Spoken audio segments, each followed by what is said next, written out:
Okay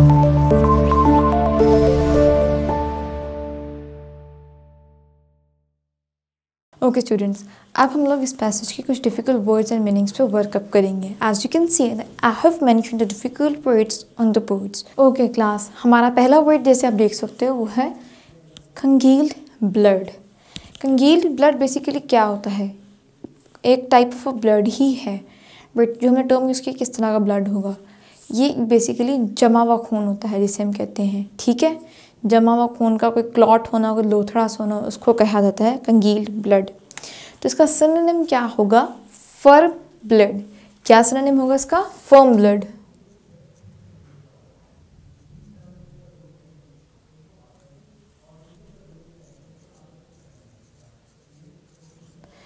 इसको हम लोग उर्दू में कैसे लिख सकते हैं? जमा हुआ खून.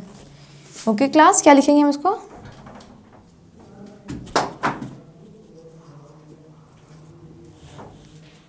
अब हमारा नेक्स्ट वर्ड क्या है?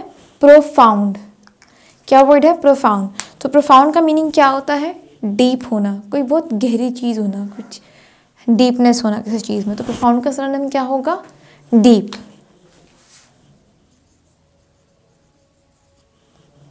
तो डीप को हम लोग उर्दू में किस तरह से लिख सकते हैं? गहरा. क्या लिखेंगे क्लास में इसको? गहरा होना.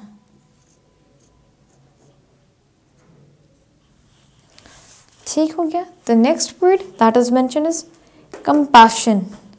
ठीक है, किसी चीज़ को लेकर बहुत कंपैशन होना. ठीक है, बहुत भारी जज्बात होने, तो हम उसको क्या लिखेंगे? इसका सिनोनिम क्या होता है? Sympathy. What will be it's synonym? Sympathy.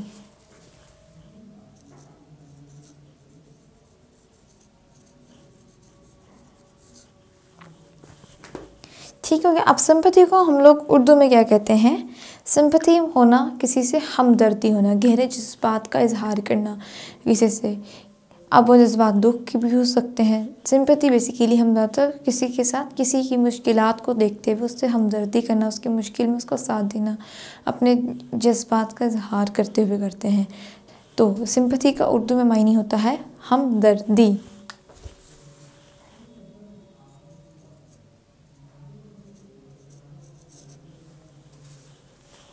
Okay, so the next word is pressing अर्ज. अब अर्ज क्या होता है क्लास? अर्ज का मतलब होता है प्रेसिंग अर्ज. प्रेस करना किसी चीज़ को, हम कॉन्टिन्यूसली से प्रेस या प्रेस किए जा रहे हैं, प्रेशराइज किए जा रहे हैं. और अर्ज भी हमारे पास एक टर्म हमने यूज़ किया हुआ है यहाँ पे. तो प्रेसिंग अर्ज बेसिकली होता है कोई हायर डिज़ायर होना.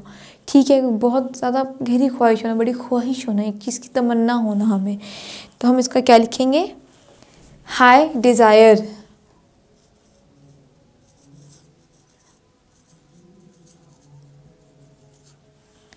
हाई डिज़ायर का मीनिंग उर्दू में क्या होता है? ख्वाहिश.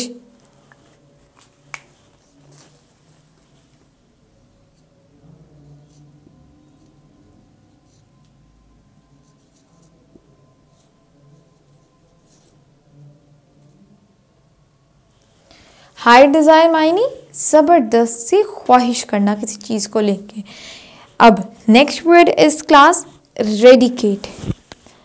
इरेडिकेट का मतलब क्या होता है? किसी चीज़ का ख़त्म कर देना.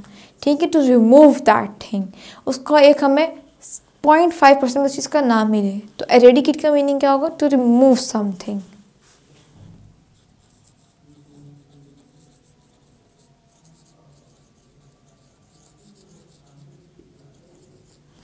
रिमूव समथिंग यानी ख़त्म कर देना.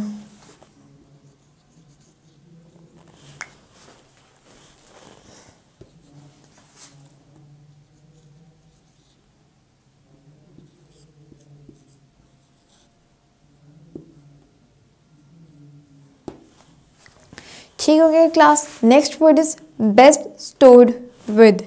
सो बेस्ट स्टोर्ड विद में हमारे पास क्या आता है? To confer as a gift. ठीक है, कुछ चीज़ होना, उसको एक तोहफे की नोयत देना. ठीक है, सो बेस्ट स्टोर्ड with, to confer with gift.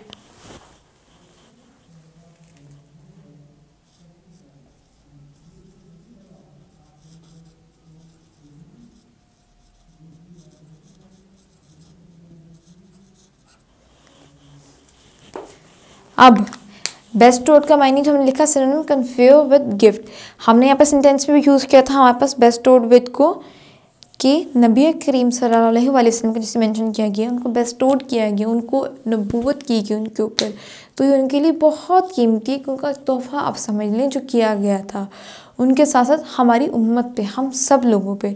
So bestowed का मतलब होता है टू कन्फेयर विद गिफ्ट। अब इसका उर्दू में क्या मायने होगा? सरफराज कर देना या अता होना। क्या होगा? सरफराज करना या अता होना।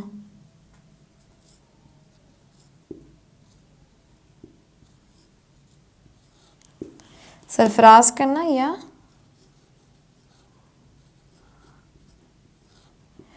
अता होना।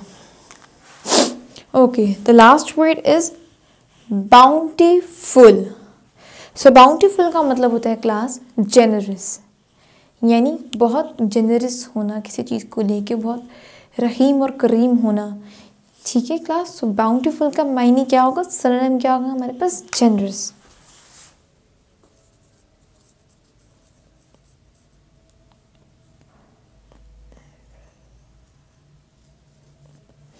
हम नॉर्मली भी इस वर्ड जेनरस को यूज़ करते हैं, that she is a very generous person.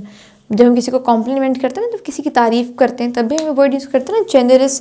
तो जेनरस का मतलब होता है किसी की इसकी फीलिंग्स को बताना है कि that person is how much that person is kind hearted.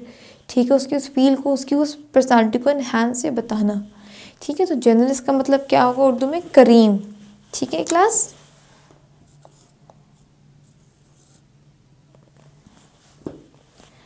Now, have a glance on the board. All the difficult words along with the synonyms and meanings are mentioned over here. Now, we will be doing the translation of this passage. So, be careful and do listen it carefully. Okay, class. Now, let's begin with the translation of the passage. The period of waiting had come to close. इंतज़ार का वक्त ख़त्म होने वाला था. His heart was pounding, overflowing with profound compassion for humanity. आपका दिल इंसानियत की गहरी हमदर्दी के लिए झलक रहा था. He had a pressing urge to eradicate wrong beliefs, social evils, cruelty, injustice. आपकी समाजी बुराइयां, गलत अकायद, जुल्म और नाइंसाफ़ी को ख़त्म करने की एक ज़बरदस्त ख्वाहिश थी. The moment had arrived when he ख़ातिमुन नबिय्यीन सल्लल्लाहु अलैहि वसल्लम was to be bestowed with नबूवत one day. वो लम्हा आ चुका था जब आप नबूवत से सरफराज होने वाले थे या नबूवत से अता होने वाले थे. जो भी वर्ड आपको आसान लगे आप यूज़ कर सकते हैं. ठीक है class. One day when he ख़ातिमुन नबिय्यीन सल्लल्लाहु अलैहि वसल्लम was in the cave of Hira, Hazrat Jibreel came and conveyed to him the following message of Allah.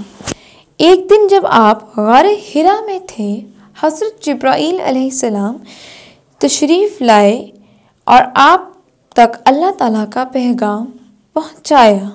अब उनका मैसेज क्या था? Read in the name of thy Lord who created a man from a clot of congealed blood.